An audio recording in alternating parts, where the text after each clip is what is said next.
नमस्कार दोस्तों, मैं सुरेंद्र सिंह रावत और मैं अपने YouTube channel target with Surendra पर आपका हार्दिक स्वागत और हार्दिक अभिनंदन करता हूं। जैसा कि आपको पता है, मैं एक सेकंड ग्रेड टीचर हूं। 2016 और 2018 की भर्ती में सिलेक्टेड हूं और मैं आपके लिए काम कर रहा हूं। सेकंड ग्रेड के जो विद्यार्थी हैं, एसएसटी के जो विद्यार्थी हैं, उनके लिए विशेष रूप से, और बाकी जो सेकंड ग्रेड का पेपर दे रहे हैं उनके लिए भी मैं वीडियो लाता रहता हूं।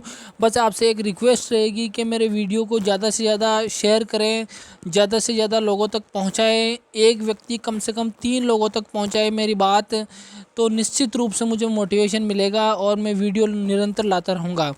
तो जो लोग सोशल स्टडी से हैं उनके लिए आज विशेष रूप से एक टॉपिक लेके आया हूँ मैं।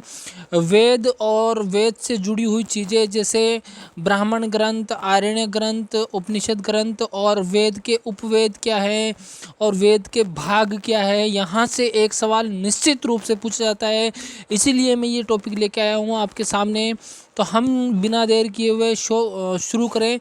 शुरू करने से पहले मैं अपने मोबाइल नंबर बता देता हूँ, व्हाट्सएप नंबर बता देता हूँ, ताकि आप मुझसे किसी भी प्रकार की सलाह और नोट्स मंगवा सकते हैं। 9887121369 मेरा व्हाट्सएप नंबर और मोबाइल नंबर दोनों ही हैं। आप दोनों पर किसी भी प्रकार से बेझिझक होकर कॉल और व्हाट्सएप चैट कर सकते हैं। आपकी सहायता पूरी तरह की जाएगी, आपको पूरा गाइडेंस दिया जाएगा। बस आप इस वीडियो को, मेरे चैनल को थोड़ा सब्सक्राइब करवाइए लोगों से। तो हम शुरू करते हैं। देखिए, सबसे पहले हम बात करेंगे, देखो यहाँ पर लिखा हुआ है वेद और वेद का भाग। तो सबसे पहले हम पढ़ेंगे वेद और वेद के भाग। तो देखो, जैसे ऋग्वेद है, जैसे, चलो मैं एक बार आपको सारे बताता हूँ। जैसे एक वेद होता है, उसका एक तो होता है भाग। देखो, वेद है, उसका एक तो क्या है, वेद का भाग। दूसरा वेद का क्या है, पुरोहित। तीसरा क्या है, वेद की विषय वस्तु क्या है, वेद का ब्राह्मण ग्रंथ क्या है, वेद का आरण्य ग्रंथ क्या है, वेद का उपनिषद ग्रंथ कौन सा है, और वेद का उपवेद क्या है। मतलब इतनी सारी चीज़ें हैं जो एक वेद से संबंधित होती हैं। अगर ये सारणी, ये टेबल अगर आपको याद हो गई, तो मेरी गारंटी है कि इस टेबल में से कोई प्रश्न आएगा तो वो आपके गलत नहीं होगा कभी भी। और निश्चित रूप से हर एग्ज़ाम में ये, विशेषकर हिस्ट्री और कहीं एग्ज़ाम जैसे आरएस, आईएएस, आरएस तक ले लो आप, मेंस तक ले लो आप, यहाँ से प्रश्न पूछे जाते हैं। इस टेबल में से ही प्रश्न पूछे जाएंगे। तो देखो, बहुत मेहनत करके ये टेबल बनाई है, कुछ भी नहीं छोड़ा है, कुछ भी नहीं छोड़ा है। चाहे तो आप पुराने पेपर उठा के देख लेना, उसमें आपको निश्चित रूप से प्रश्न मिलेगा। तो देखो, सबसे पहले हम शुरू करते हैं ऋग्वेद। ऋग्वेद के जो भाग है वो कौन कौन से हैं। एक तो है शाकल, वाशकल और बालखिल्य। ये तो इसके भाग हो गए, शाकल, वाशकल और बालखिल्य, ये इसके क्या हो गए, भाग हो गए। इसका पुरोहित क्या होता है, पुरोहित मतलब इसको जो संपादित करता है, ऋग्वेद की जो संपादन करता होता है, पुरोहित उसको बोलते हैं। तो वो है होत्री या होता। होत्री या होता इसका पुरोहित है। प्रश्न इस तरह पूछा जाएगा कि ऋग्वेद के पुरोहित का नाम बताओ, तो होत्री या होता इसका पुरोहित है। अच्छा, ऋग्वेद की विषय वस्तु क्या है, मतलब ऋग्वेद में क्या मिलता है, तो देवताओं की स्तुतियाँ हैं, देवताओं के यशोगान में मंत्र लिखे गए हैं। अब इस ऋग्वेद का ब्राह्मण ग्रंथ कौन से हैं, तो ऐतरेयी, कौशितकीय या शांकायन। यानी ऐतरेयी और कौशितकी इसका ब्राह्मण ग्रंथ है। यानी कौशितकी को आपको प्रायवाची जरूर याद रखना है, शांकायन भी बोलते हैं। मान लो एग्जाम में वहाँ पूछ ले शांकायन किस वेद का ब्राह्मण ग्रंथ है, तो आपको ध्यान होना चाहिए सांकायन ऋग्वेद का है। अब सांकायन नाम नहीं दिया और उसने कौशितकी दे दिया, तो भी एक ही बात है। तो ये मैं इसीलिए बता रहा हूँ कि जहाँ पर एग्जामिनर जानबूझ के कौशितकी और सांकायन में से, मान लो आपको कौशितकी पता है, ज़्यादातर लोग कौशितकी पढ़ के जाते हैं, तो वो जानबूझ के सांकायन डालेगा। तो ये सांकायन आपको याद रखना है, सांकायन और कौशितकी एक ही बात है। दोनों में से कोई सा भी आए तो आपको वहाँ पर सही करना है। और ऐतरेयी तो है ही है। अब इसका आरण्य ग्रंथ भी क्या है, ऐतरेयी और कौशितकी। इसका उपनिषद ग्रंथ भी क्या है, ऐतरेयी और कौशितकी। यानी सेम चीज़ है। देखो, यानी इसके ब्राह्मण ग्रंथ और आरण्य ग्रंथ और उपनिषद ग्रंथ में कोई अंतर नहीं है। ऐतरेयी कौशितकी, ऐतरेयी कौशितकी, ऐतरेयी कौशितकी, इस तरह इस टेबल को याद कर सकते हो आप। इधर विषय वस्तु में तो एक बार याद करना है कि ऋग्वेद में क्या, देखो रटना नहीं है। ऋग्वेद में क्या मिलता है, ऋग्वेद में मिलता है देवताओं की स्तुति की गई है, देवताओं का यशोगान किया गया, देवताओं की स्तुति में मंत्र बोले गए। जैसे हम एक गणेश जी की आरती बोलते हैं और उसमें गणेश जी का स्तुति गान करते हैं। जैसे मान लो एक मंत्र है, जैसे कोई सा भी एक मंत्र ले लो, त्र्यंबकम यजामहे, तो उसमें निश्चित रूप से किसी न किसी की स्तुति की गई है उस मंत्र में, तो उस मंत्र का उल्लेख मिलता है और मंत्र में किसी देवताओं की स्तुति की जाती है, ऐसा ऋग्वेद में मिलता है। यानी वहाँ पर आपसे पूछा जाएगा कि ऋग्वेद में क्या मिलता है, तो देवताओं की स्तुतियों में मंत्र मिलते हैं, मंत्र मिलते हैं, ये आपको ध्यान रखना है। इसका पुरोहित क्या है, होत्री या होता है। इसका भाग कौन कौन से इसके, तो शाकल, वास्कर और बालखिल्य इसके भाग है। अब उसके बाद में ये अपना ऋग्वेद पूरा हुआ। उसके बाद में अपन पढ़ते हैं यजुर्वेद। तो सबसे पहले यजुर्वेद के बाद आपको ध्यान रखना है, दो भाग है, एक तो शुक्ल यजुर्वेद, एक कृष्ण यजुर्वेद। सीधा प्रश्न बना सकते हैं कि किस वेद के दो भाग है, तो यजुर्वेद के। फिर उनके नाम पूछ सकता है कि कौन कौन से हैं, तो शुक्ल यजुर्वेद और कृष्ण यजुर्वेद। अब देखो शुक्ल यजुर्वेद को वापस डिवाइड किया है दो भागों में, एक तो काण्व और एक मध्यादिन। काण्व और माध्यादिन, ये इसके दो डिवाइडेशन है। कृष्ण यजुर्वेद के वापस चार डिवाइडेशन है, देखो काटक, कपिष्टक, मैत्रायणी और तैत्तिरीय। तो आपको एक बार ये देखो, बार बार रिवीजन करोगे तो याद हो जाएगा। तो मैं वापस बता रहा हूँ, यजुर्वेद के दो भाग है, शुक्ल यजुर्वेद, कृष्ण यजुर्वेद। शुक्ल यजुर्वेद के दो भाग है, काण्व और माध्यादिन। कृष्ण यजुर्वेद के दो चार भाग है, काठक, कापिष्टक, मैत्रायणी और तैत्तिरीय। इसका जो पुरोहित है उसका नाम क्या है, उद्वर्यु या अद्यवर्यु या उद्वर्यु, जो भी नाम मिलता है एग्जामिनर देता है वो आपको याद करना है। इसमें क्या उल्लेख मिलता है यजुर्वेद में, तो याज्ञिक कर्मकांड व बलिदान। याज्ञिक कर्मकांड यानी यज्ञ से संबंधित रिलेटेड कर्मकांड, यज्ञ से संबंधित, यज्ञ में जो कर्मकांड किए जाते हैं, जैसे किसी की बलि देना है, तो जैसे बलिदान का है, कर्मकांड का है।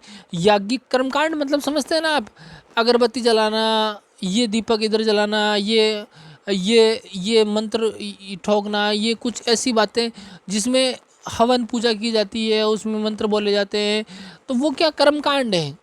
कोई भी चीज़ के लिए हमने कुछ बलि बोल दी तो उसके लिए यज्ञ करवाना, यज्ञ में फिर बलि देना, तो ये क्या है, याज्ञिक कर्मकांड व बलिदान का उल्लेख किसमें मिलता है, यजुर्वेद में। अब देखो यजुर्वेद जो है वो उसके दो भाग, ब्राह्मण ग्रंथ दो है, एक तो शतपथ जो शुक्ल यजुर्वेद का है, ध्यान रखना, एक तैत्तिरीय और मैत्रायणी। तैत्तिरीय और मैत्रायणी किसके हैं, देखो शुक्ल यजुर्वेद का ब्राह्मण ग्रंथ कौन सा है, शतपथ। फिर देखो आपके एक है याज्ञवल्क्य। देखो आप मेनली मेरी बात मानो, एक तो आपको याद करना है शतपथ जो शुक्ल यजुर्वेद का, शेष शतपथ, शेष शुक्लवेद, एक तैत्तिरीय, बस दो याद कर लो, दो ही बहुत है आपके लिए। तैत्तिरीय, मैत्रायणी को छोड़ दो। यानी एक तो आपको याद करना है कृष्ण यजुर्वेद का तो हो गया तैत्तिरीय, और शुक्ल यजुर्वेद का हो गया शतपथ। दो ब्राह्मण ग्रंथ है, दोनों के एक एक आपको याद करना है। फिर इसका शुक्ल यजुर्वेद का उपनिषद कौन सा है, तो वृद्धारण्यक, वृद्धारण्यक। और इसका आरण्यक ग्रंथ है वृद्धारण्यक, और उपनिषद ग्रंथ कौन सा है, वृद्धारण्यक और ईश। और उपवेद कौन सा है, धनुर्वेद।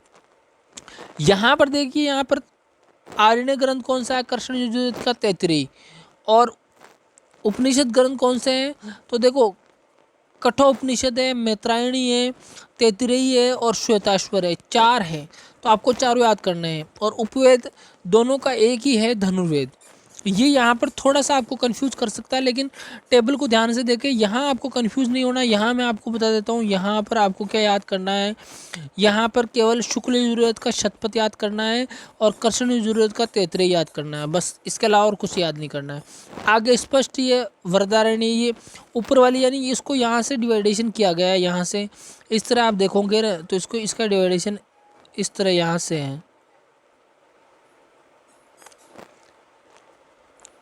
ये तो आ गया आपके शुक्ल यजुर्वेद से संबंधित, और इसके नीचे हैं वो कृष्ण यजुर्वेद से संबंधित है, तो आपको ये ध्यान रखना है।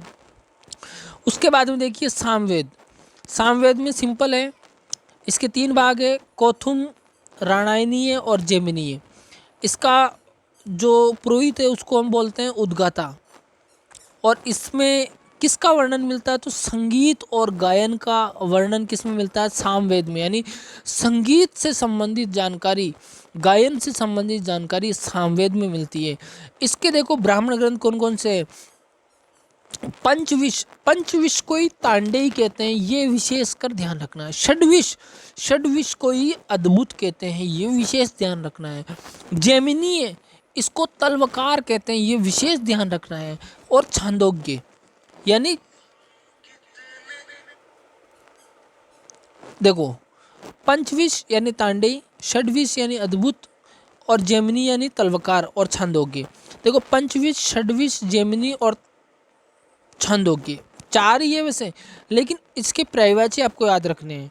फिर आरण्य ग्रंथ कौन से हैं, तो जैमिनी और छांदोग्य। फिर उपनिषद ग्रंथ कौन से हैं, तो जैमिनी, छांदोग्य और केन। और उपवेद कौन सा है, तो गंधर्ववेद, ये आपको ध्यान रखना है। उसके बाद हम देखते हैं अथर्ववेद। अथर्ववेद में देखो, अथर्ववेद में क्या है, शौनक और पीपलाद इसकी शाखा है। और ब्राह्मण ग्रंथ, सॉरी, इसका पुरोहित कौन सा है, ब्रह्मा या ब्राह्मण। और इसमें उल्लेख किस बात का मिलता है, जादू, टोना, टोटका, भूत, पिशाच, तंत्र, मंत्र, वशीकरण, यानी इन सभी जो फालतू की चीज़ें हैं उनका वर्णन। जादू टोना ज़्यादातर पूछा जाता है, जादू टोने का वर्णन, तंत्र, जादू टोना, भूत पिशाच, वशीकरण, या ज़्यादातर पूछा जाता है जादू टोना, तंत्र मंत्र या भूत विचार से संबंधित कौन सा वेद है, तो अथर्ववेद है। इसका ब्राह्मण ग्रंथ कौन सा है, गोपत। इसका आरण्य ग्रंथ नहीं है।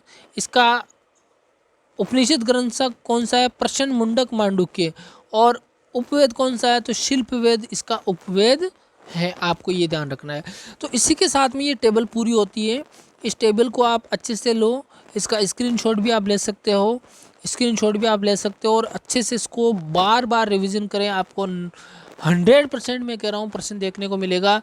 और दोस्तों आपसे एक ही विनती रहेगी, बार बार यही विनती रहेगी कि आप चैनल को शेयर करें और अपने 3 ज़रूरतमंद मित्रों को बताएं, सब्सक्राइब करवाएं और चैनल से जोड़ें। आपके लिए रेगुलर वीडियो लाता रहूँगा।